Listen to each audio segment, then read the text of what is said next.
नीचिरे पोखरिया के ऊँची रे मोहारी राम ताही पैसी बिसहरी करुआ स्नान राम ताही पैसी बिसहरी करुआ स्नान नहाए सोनाए बिसहरी था कथी के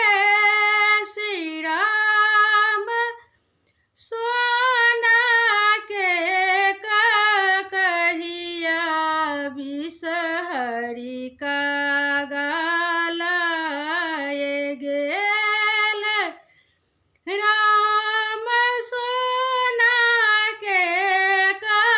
कहिया बिसहरी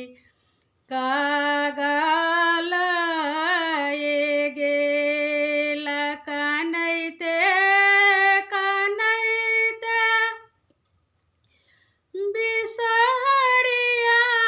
माया गुठारे राम सोना के कहिया जुका गलाए गेल राम सोना के कहिया जुका गलाए गेल जुनी कानु जुनी खिजुबी सहारी माई राम सोना के कहिया हम देव बनाए राम सोना के कहिया देव हम बनाए फल माधे गुआ बनई वेद माधे पान राम देवी माधे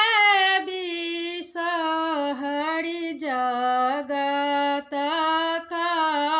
कल्याण राम देवी माधे बिसहरी जगत